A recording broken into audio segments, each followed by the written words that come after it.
Good morning friends, welcome back to my YouTube channel. तो आज हम बात करते हैं बीएससी नर्सिंग 4th सेमेस्टर के मेडिकल सर्जिकल नर्सिंग सेकंड के बारे में। तो आपने पिछले वीडियो के अंदर भी देखा होगा कि मोस्ट ऑफ जो पेपर्स आए थे वो पेपर्स जो वीडियो बनाई गई थी उन्हीं पेपर्स से आए थे, उन्हीं वीडियो से सारे क्वेश्चन बैठे थे। अब हम बात करते हैं हमारे सेमेस्टर पैटर्न के अकॉर्डिंग। सबसे पहला क्वेश्चन हमारा attempt long question in briefly. तो सबसे पहला हम क्वेश्चन अगर देखें तो discuss the degree of burn and classification of the burn injury. तो सबसे पहला क्वेश्चन आता है, इसका पहला पॉइंट आता है बर्न एंड इट्स टाइप, कि बर्न के टाइप और बर्न की डेफिनेशन के बारे में बताना है कि बर्न क्या होता है, उसके बारे में हमें इसमें मेंशन करना है। अब मैं बात करूँ इसके सेकंड पॉइंट के बारे में, तो explain the nursing management of the patient with a 60% burn in acute phase. कि कोई पेशेंट है वो 60% बर्न हो चुका है और उसके नर्सिंग मैनेजमेंट के बारे में बताना है। अब नर्सिंग मैनेजमेंट यहाँ साफ साफ लिखा हुआ है अक्षरों में, तो आपको घबराने की कोई ज़रूरत ही नहीं है। यहाँ पे नर्सिंग केयर प्लान नहीं बनेगा, नर्सिंग मैनेजमेंट होगा जिसके अंदर असेसमेंट, फिर उसका डायग्नोसिस के बाद उसके नर्सिंग इंटरवेंशन के बारे में हमें लिखना है कि हम एक नर्स किसी बर्न पेशेंट का नर्सिंग इंटरवेंशन किस किस तरीके से करेगी। तो सबसे पहले हम बात करते हैं सेकंड क्वेश्चन के बारे में, the concept of theories of ageing and इसका ए पॉइंट देखते हैं, एजिंग इट ब्रीफली एक्सप्लेन, कि एजिंग को ब्रीफली एक्सप्लेन करना है। सेकंड पॉइंट है discuss the role of nurse in caring for elderly with psychologically and communicable issues. जो ageing के अंदर साइकोलॉजिकल और कम्युनिकेबल इश्यूज़ आते हैं उनके बारे में भी हमें यहाँ बताना है। अब थर्ड पॉइंट के बारे में अगर मैं बात करूँ तो ब्रीफली एक्सप्लेन डिज़ास्टर को ब्रीफली एक्सप्लेन करना है। और डिज़ास्टर सबसे पहला जो पॉइंट आता है इसका वो आता है डिज़ास्टर, फिर इसके टाइप्स और डिज़ास्टर प्रिपेयर्डनेस के बारे में। तीसरा जो पॉइंट आता है वो सीधा पॉइंट आता है nursing management of the disaster के बारे में। अब फ्रेंड्स कुछ ऐसे क्वेश्चंस हैं जो नोट डाउन नहीं है, जैसे कि हेड इंजरी के ऊपर एक लॉन्ग क्वेश्चन बन सकता है, हेड इंजरी से रिलेटेड लॉन्ग क्वेश्चन बन सकता है, एक डेंगू से रिलेटेड लॉन्ग क्वेश्चन बन सकता है। डेंगू हुआ, हेड इंजरी हुआ, क्रोनिक रीनल फेल्योर हुआ, क्योंकि क्रोनिक रीनल फेल्योर से हमेशा क्वेश्चन बना है। पिछले बार जो आपके सीनियर्स रहे हैं उनको क्रोनिक रीनल फेल्योर को मॉडिफाई करके क्वेश्चन दिया गया था, तो उसको भी आप ज़रूर पढ़कर जाइएगा, स्किप मत कीजिएगा, मैं आपको अभी भी बता दे रहा हूँ। तो अब सेकंड क्वेश्चन के ऊपर बात करते हैं हम। तो राइट ए शॉर्ट नोट्स, जिसके अंदर हमें हर पॉइंट मैंने उसके अंदर ऐड किया हुआ है, तो कोई भी पॉइंट स्किप होने की तो पॉसिबिलिटी ही नहीं है। सबसे पहला पॉइंट आता है मेनिंजाइटिस, सेकंड पॉइंट आता है टॉन्सिलाइटिस, तीसरा पॉइंट आता है पैलेटिव केयर। अब पैलेटिव केयर आपको बहुत ज़्यादा इंपॉर्टेंट टॉपिक है, क्योंकि पैलेटिव केयर शॉर्ट नोट्स के अंदर हमेशा रिपीटेटिव क्वेश्चन की तरह रहा है। जैसे फर्स्ट ईयर के अंदर आपने वुंड हीलिंग देखा होगा, वुंड हीलिंग एक जनरल टॉपिक रहा है जो हमेशा उससे क्वेश्चन बनता है। तो इसी बात के लेकर मेडिकल सर्जिकल नर्सिंग के अंदर पैलेटिव केयर अपने आप में एक बहुत ही इंपॉर्टेंट टॉपिक रहा है। अगले क्वेश्चन के बारे में बात करते हैं हम, डीफनेस, फिर ओटाइटिस मीडिया भी बहुत इंपॉर्टेंट है। फिर रीनल फेल्योर से जो शॉर्ट नोट के अंदर क्वेश्चन आया है, डिज़ास्टर प्रिपेयर्डनेस से भी क्वेश्चन आया है, हाइपोवोलेमिक शॉक से भी क्वेश्चन बना है, और इनफर्टिलिटी से भी क्वेश्चन बना है। Patient with colostomy, patient with tracheostomy, ये बहुत ज़्यादा इंपॉर्टेंट टॉपिक्स हैं अपने आप में। Patient who had mastectomy for the breast cancer, ये क्वेश्चन आपको देखने में अटपटा लग रहा होगा, पर एक क्वेश्चन ब्रेस्ट कैंसर से ही है। इन्फेक्शन कंट्रोल प्रोटोकॉल से भी मेडिकल सर्जिकल नर्सिंग के अंदर क्वेश्चन बनते हैं, तो इसकी बिल्कुल मत कीजिएगा इस चीज़ को तो।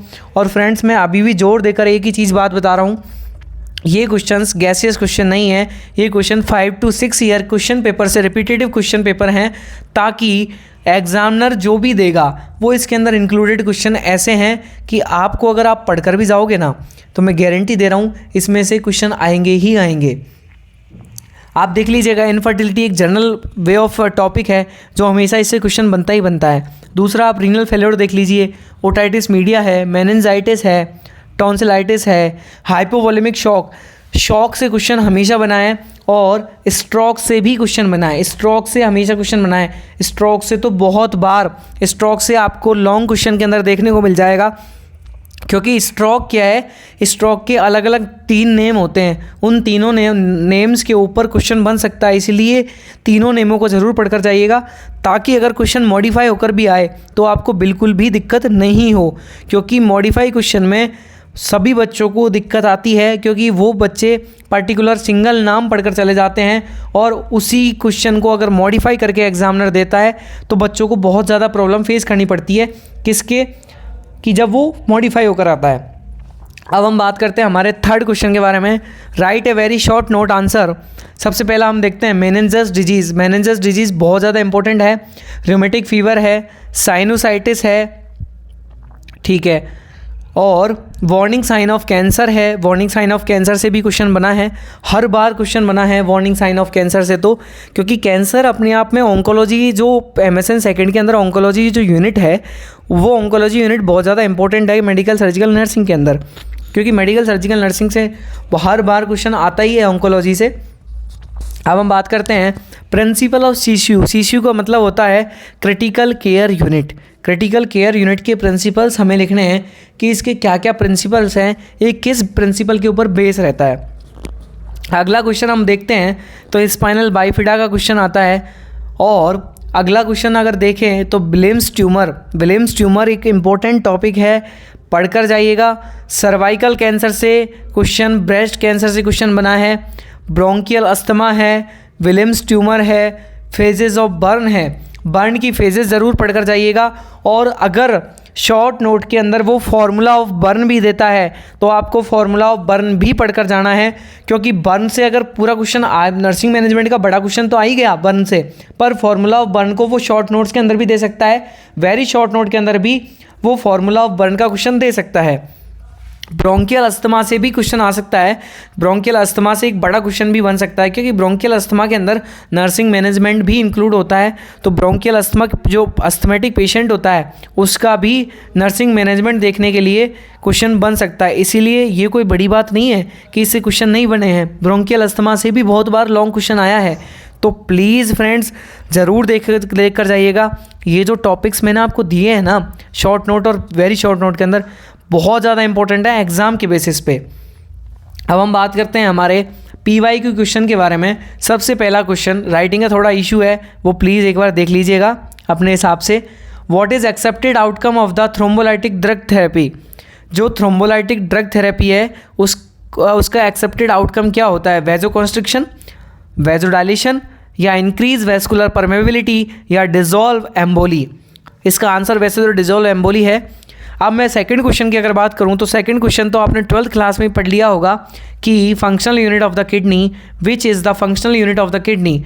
अब इसको बताने की तो मुझे नीड ही नहीं है कि इसको बताने का अभी कोई मार्मिक सत्य बनता है कि इसको भी मैं बताऊं। अब मैं बात करता हूं हमारे थर्ड क्वेश्चन के बारे में कि हमारा थर्ड क्वेश्चन क्या कहता है। हमारा थर्ड क्वेश्चन कहता है which vascular access is commonly use for the long term hemodialysis. Hemodialysis के ऊपर क्वेश्चन बना है, क्योंकि हीमोडायलिसिस से भी अगर मान लीजिए शॉर्ट नोट या वेरी शॉर्ट नोट के अंदर क्वेश्चन आ सकता है, तो उसके टाइप्स पूछ लेगा आपसे कि हीमोडायलिसिस के टाइप्स क्या हैं, उसके बारे में बताइए।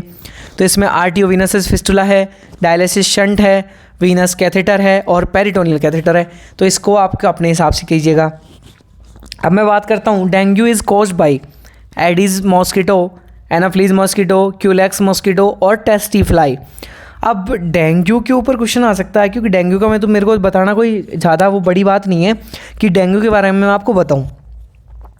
Dengue as a simple term है, तो डेंगू से भी क्वेश्चन बन सकता है। मलेरिया और डेंगू ये दो चीज़ें ऐसी है, डेंगी और मलेरिया जो ऐसी चीज़ें हैं कि इनसे हमेशा के लिए बड़ा क्वेश्चन शॉर्ट नोट के अंदर क्वेश्चन बना ही बना है।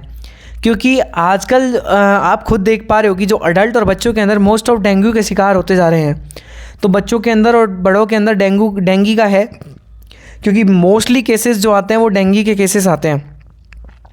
अब अगला क्वेश्चन में अगर देखा जाए, अगले क्वेश्चन में अगर हम ध्यान दिया जाए तो drug of choice treatment of leprosy is streptomycin, dapsone, amoxicillin और स्टेरॉइड्स।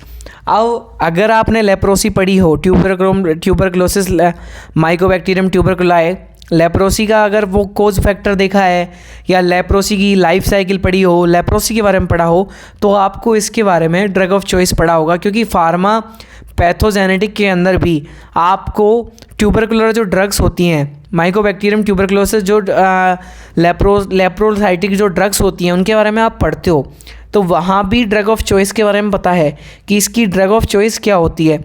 तो ये तो आप वेल नोन हो। और फ्रेंड्स मैं फिर से बता दे रहा हूँ, ये क्वेश्चन गैसियस नहीं है, तो प्लीज़ इन चीज़ों को लाइट मत लीजिएगा, ये आपके लिए बहुत